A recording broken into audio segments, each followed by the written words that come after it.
Hi there. Well, I've been asked a few times in the past how I ended up converting my Milano with the L-Jetronic injection to Motronic, as fitted to like the Alpha 164 and also European Milanos. There's a few hurdles you have to get over in order to make this happen. You're going to need, of course, a crank position sensor because the Motronic is going to need the toothed wheel with the VR sensor to get its crank pulse and its RPM signal. So one of the first things you're going to have to do, and you're going to notice that what I've done here, if you look at an Alpha 164 front plate, it actually is different. It actually doesn't really work on the Milano and the rear-wheel drive oil pan at all. So you're going to actually need to get a Milano front housing like you see here that you're not afraid to destroy. It turns out that the casting on these two things ends up lining up perfectly with the crank position sensor. No big surprise there. Then you're going to need a couple little M6 fasteners. You're going to need to drill out a couple millimeters down with a larger drill bit to fit your dowels, because the dowels are actually handy so that you can locate that perfectly. And then you're going to need to drill down and tap that with an M6, which is what this is, to bolt it all together.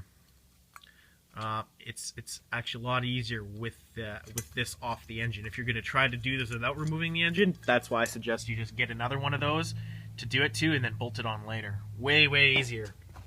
Next thing you're going to need to do is basically if you don't want to convert your car to serpentine belts, which I sure don't, with the 164 front crank pulley, you're going to need to remove the trigger wheel from a 164 pulley and then install it onto your standard Milano V-belt pulley.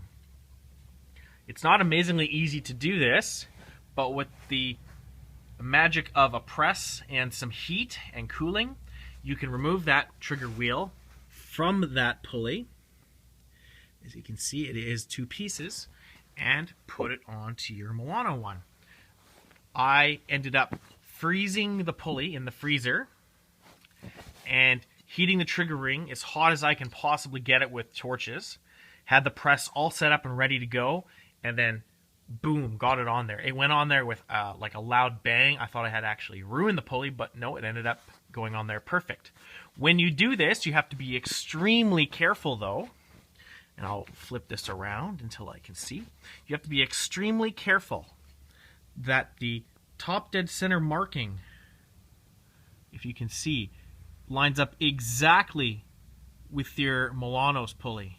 So the Milano obviously has the top dead center marking on its pulley, and so does this Alpha 164 tooth wheel. It has a little top dead center marking. So when you press that together, you better be darn sure that that thing is as close to perfect as you can get it, or else your timing and injection timing and all sorts of stuff is all going to be screwy, and your car's probably never going to run right. One little thing though, once you've got this trigger wheel on the V-band pulley, you're going to notice that in order to get this pulley off your engine, you now need to take off the water pump, because the water pump pulley is going to hit this trigger wheel because of how close the water pump pulley is to the main crankshaft pulley.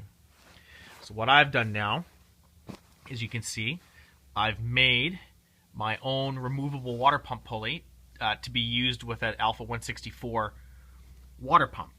So basically I took the Alpha 164 removable serpentine hub, welded it.